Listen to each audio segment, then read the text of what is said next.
Mom's been in an accident and taken to the hospital. Please drive me there. I pleaded with my husband, tears streaming down my face. I had just received a call that Mom was in critical condition, unconscious after a traffic accident.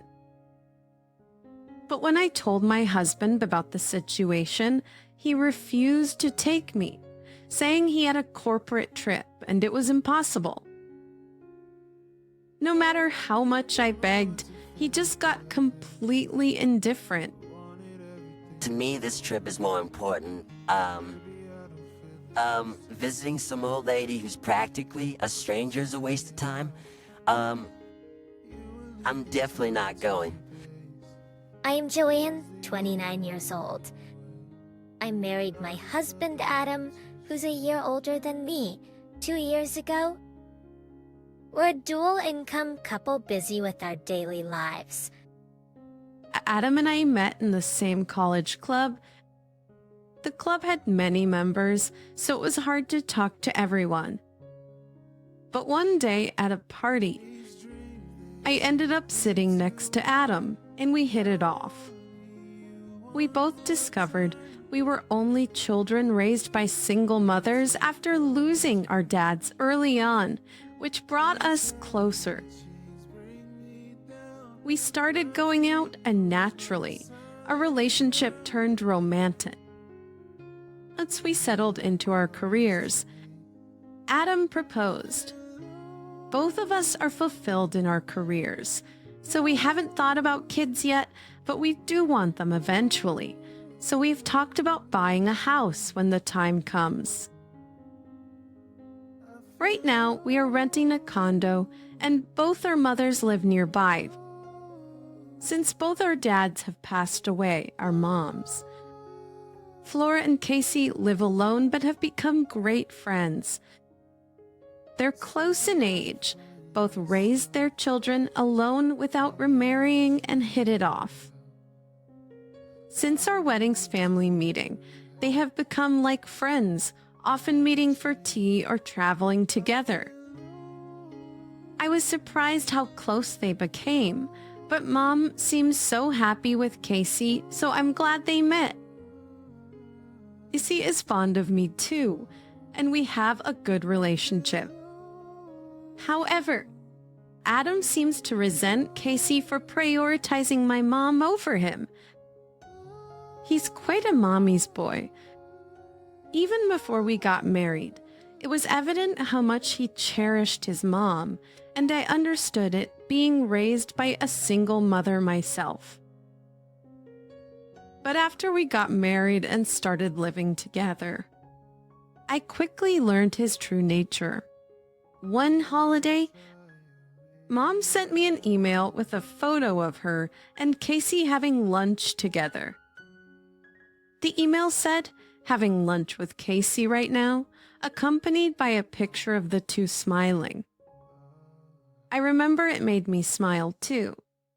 "Hey Adam, look, and Casey are having lunch together." See, she sent a photo.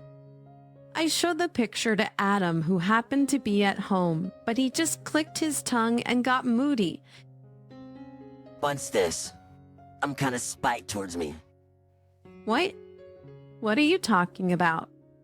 At that time, I didn't realize Adam disliked my mom. He often didn't talk much around Mom, which I thought was just nerves from being newly married. I never imagined he would dislike my mom just because he got along with his own. Because of her. He's saying, Ma's been turning on my dinner invitations lately, saying she has plans with Flora or something. Doesn't Flora have any sense of restraint? I was shocked to hear Adam speak ill of my mom. I hadn't thought he felt that way. Casey also seemed to have realized early on that Adam disliked my mom. One day when the four of us were dining out, Adam made several unpleasant remarks to Mom. Is unable to bear it any longer. Emser Kanpishi had scolded him. Adam, what's with this attitude towards Flora? Stop it already. Oh, so... Mom always take Flora's side, huh? You've always said I'm your precious son. Oh, bull, it's not funny to prioritize someone you've recently become close with over your own son, so I bet. Getting retorted, but honestly, his attachment to Casey seemed abnormal to me. Later, when Adam wasn't around, Casey apologized to me and Mom. I think I've spoiled him too much. I'm really sorry. That there's no need for Casey to worry. I'm not bothered by it. Adam just loves Casey very much. Mom has a laid-back personality and rarely gets angry. She seemed to accept Adam's behavior without complaint, but I could tell she was hurt inside. Look, worsening his attitude with each passing day.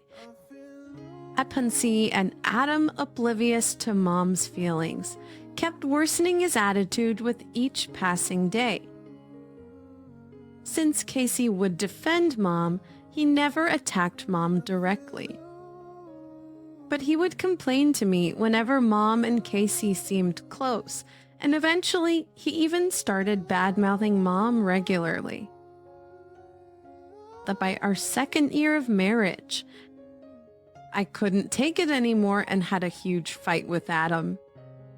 After a heated argument, the fundamental issue remained unresolved, and since then, our relationship has become strained with less conversation than before. Lately, I've noticed Adam coming home late and often going out alone on weekends. I found it odd and asked him directly, but he said he's been busy with work, with lots of overtime and weekend shifts. Brett said even with his explanation, I couldn't shake off my unease. Then, one Sunday, a day we both had off, Adam was packing his bags in the morning. It seemed he didn't have to work that day. Just as I was about to ask him why he was packing, my phone rang. An unknown number was displayed, and to my surprise, the caller was a police officer. After confirming I was Mom's daughter, the officer said something unbelievable. Actually, your mom has been involved in a traffic accident. My mind went blank. Mom? She had been taken to the hospital in a critical condition, unconscious. After getting the hospital's name, I ended the call, my hands trembling. Tears welled up, and though my thoughts were scattered, I knew I had to get to the hospital. But since I don't drive, I desperately pleaded with Adam. Adam, it's terrible. Mom's been in an accident and taken to the hospital. Please drive me there. We need to go now. But after hearing the situation, Adam turned to me with a look of annoyance and said, I'm about to go on a corporate trip. I'll miss the meeting time. Just handle it yourself. He flatly refused my plea. The corporate trip. I didn't know it was today. I realized that's why he was packing, but Adam had never told me about this trip. Moreover, he said the trip was for 2 weeks, leaving me speechless. How can you go on a trip at a time like this? If we don't hurry... Why the trip is more important to me. Besides, Dora's just an unrelated old lady I hate. Visiting her is a waste of time and definitely not going. Adam said these insensitive words with a sneer. Get out of the way. I have a plane to catch. I'm busy. He pushed past me, humming a tune while packing his clothes into his carry-on bag. Furious, I shouted, "You're the worst. Just do whatever you want." I left the house and hurried to the hospital by taxi. Afterwards, Adam left for his corporate trip as planned. He had no idea of the shocking events that unfolded while he was away. I tried calling him several times, but couldn't reach him, and 2 weeks passed without any contact. In the evening, 2 weeks later, Adam returned home in a good mood. I looked at him coldly. We need to give Mom her souvenir. It was the cat's from I wonder how she's doing, he said optimistically, but I didn't respond. I quietly agreed to go with him. On the way, Adam happily talked about the souvenirs he bought for Casey, never once mentioning my mom who was in the accident. Upon arriving, Adam stopped, puzzled to find the front door locked. Change, why is the door locked? He seemed suspicious because the front door was locked. Usually, the door isn't locked when Casey is home. Although is Mom not home? Adam mutters. I pushed past him, took out the key I had for his parents' house, and unlocked the door. Why do you have the house key? He asked, confused. But I didn't answer. But, Entering before me, Adam looked around, puzzled by Casey's absence. As he headed towards the living room, I stopped him. "Not that way. At this way," I said, leading him outside the house. We walked to a nearby cemetery and stopped in front of Casey's grave. by what, stunned? Adam trembled as he looked at the gravestone, then turned to me, almost crying. Oh, Scotty, what's going on? What is this?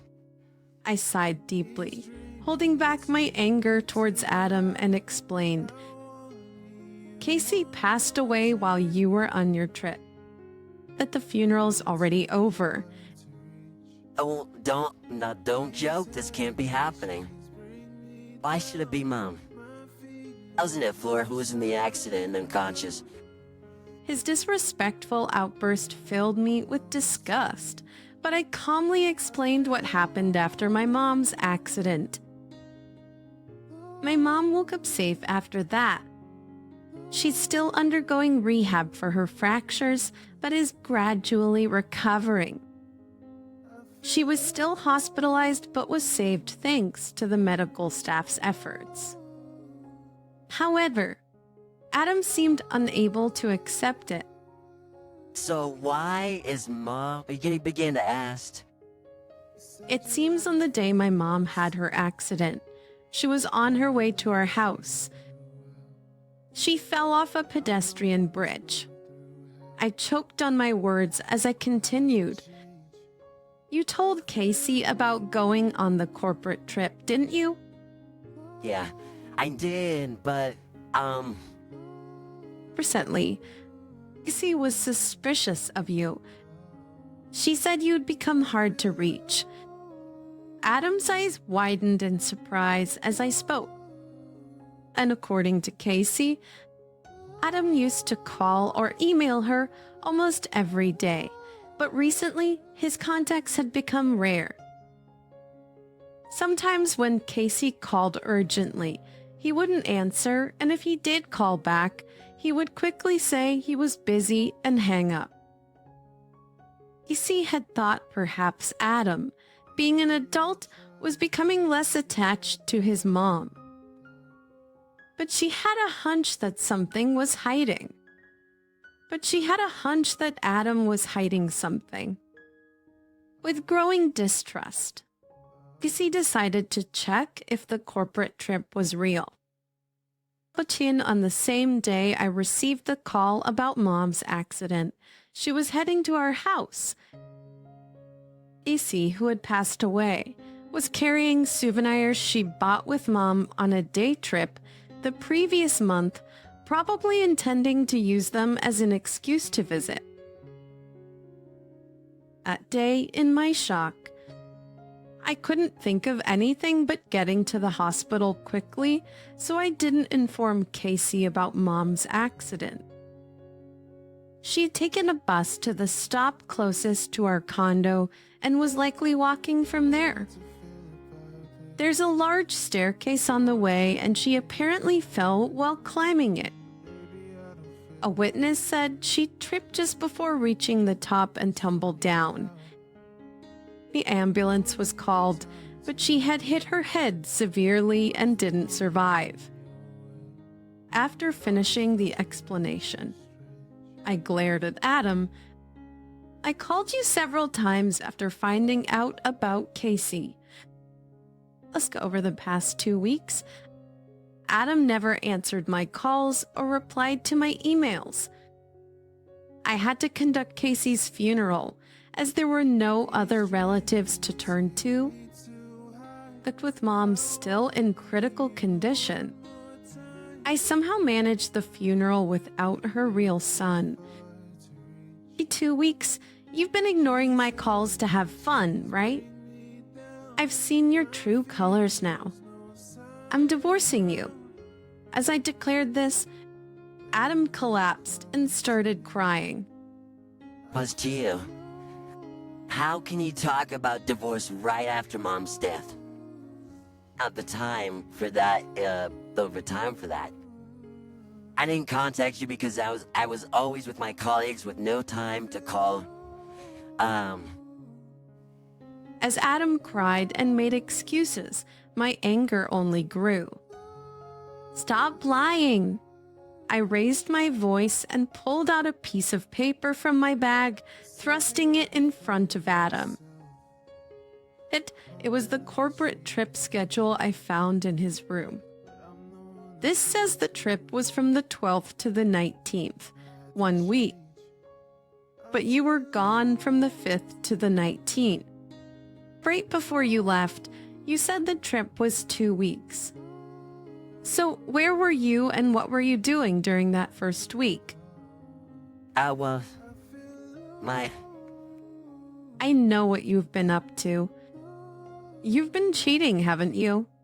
And you spent this week with your mistress, right? As I spoke with conviction, Adam, who had stopped crying, began to panic. What are you talking about, cheating? That's crazy.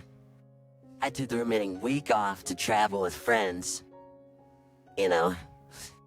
I was fed up with his continued excuses and pulled out another mobile phone from my pocket. Seeing it, Adam's face turned pale.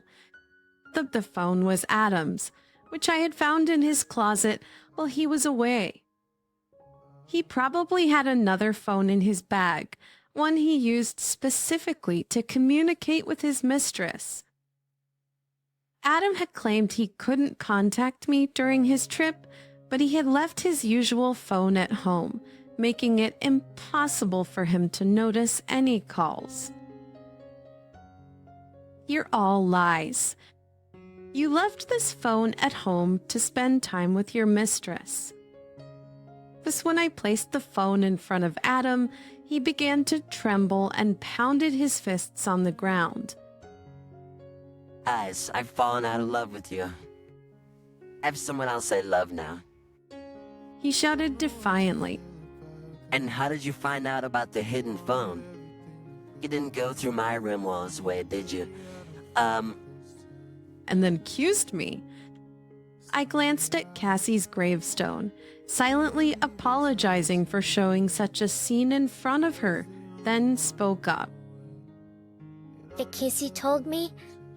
Adam choked on his words. What? After our big fight over Mom, Adam's late returns and weekend outings had increased. As his unavailability became suspicious, I confided in Casey. Then, AC, who also had her doubts about Adam, gave me some advice. That boy has always had a habit of hiding things that are inconvenient for him. For example, bad test scores or a glass cherished by Dad that he broke carelessly. He used to hide such things in the very back of the closet. If you find a bunch of towels in the back of the closet, he's probably hidden something in them. After her death, I remembered her words, checked Adam's closet, and indeed found the phone. You said that, Mom told you that, Adam was visibly upset, not expecting his beloved Casey to doubt him. But his dejected look didn't move me. I'm filing for divorce and will seek alimony. I'm prepared to consult a lawyer and go to court if needed. I stated calmly and resolutely. Adam groaned but reluctantly agreed, realizing he had no escape. We eventually settled our property division amicably and finalized the divorce. However, the following month, just as my new life was starting to settle down, I received a call from Adam. Reluctantly, I answered. Joanne, please. I need your help. And Adam blurted out. What now? What happened? It turned out that Adam's absence at Casey's funeral had become known at his workplace. Since Casey was listed as his dependent, there were insurance matters to address after her death. This alerted his company to her passing, and they realized the funeral had occurred during his corporate trip. Adam was seen as an insensitive man who didn't attend his own mother's funeral, receiving cold treatment from his colleagues. He tried to shift the blame, claiming I didn't inform him about the funeral. However, his panic and talking to various people probably didn't help. But the stories he told his colleagues and his boss contradicted each other, and they kept changing every time he told them. Eventually, the inconsistencies surfaced and his lies were exposed. Just already viewed as insensitive, his repeated lies led to doubts about his character, resulting in his isolation and eventual resignation from the company. Now without income, Adam was living off Casey's inheritance in his parents' home. But the neighbors know I didn't attend the funeral, so it's uncomfortable here. I tried to sell the house, but it's old, and there are no buyers. Apparently, the neighbors saw him as a scoundrel's son, making it awkward even to walk outside. He had planned to sell the house quickly and move, but the sale was not going well. I'm in real trouble. Joanne, I'll start over, or marry me and live together. Hearing this, I felt disgusted. He was only reaching out because he was in a bad situation. Don't be ridiculous. I'm disgusted with you, and I'll never remarry you. Don't be ridiculous. I'm disgusted with you, and I'll never remarry you. Please. You're in. I'm desperate. I don't care about you anymore.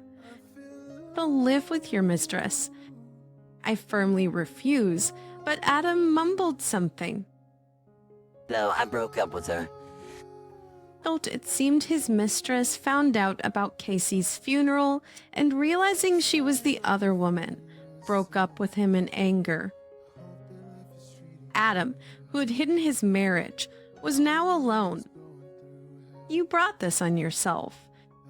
I don't want to be with someone like you. As I was about to hang up, Adam hastily said, "Wait, if you won't agree to remarry, I'll come to your house and talk. Appear at your parents' place, right?" He spoke rapidly, trying to persuade me. But I immediately replied, "I'm not there." thinks Papala states. I've recently changed jobs, so waiting outside my old office is useless. I've already told everyone there that if you show up, they should call the police. I decided to sell my family home to put distance between me and Adam. Like the house, being quite old, was unlikely to find a buyer quickly. So with Mom's consent, we sold the land after demolishing the house. Mom, having recently been discharged from the hospital, was quite frail, having lost her dear friend Casey. We moved to a quieter location to live together peacefully. As part of this change, I left my old job and found new employment. Just tell me where you are at least.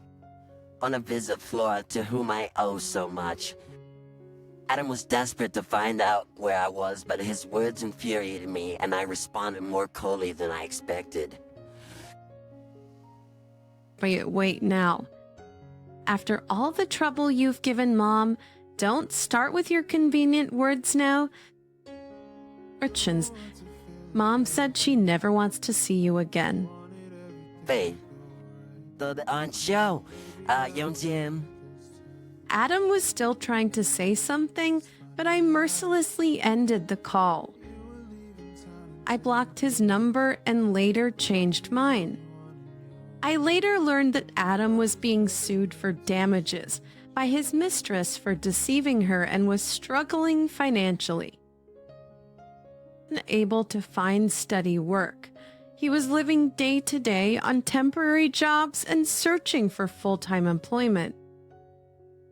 And I started our new life in a new place, relieved to be free from Adam. We haven't yet visited Casey's grave since her funeral and the movie, and Mom often looks at photos and videos of Casey, sometimes crying. I want to visit Casey soon, she says sadly. Yes, let's go to the cemetery soon. I'm currently planning the visit, making sure to avoid any chance of meeting Adam. I hope to enrich our lives in this new place while supporting Mom.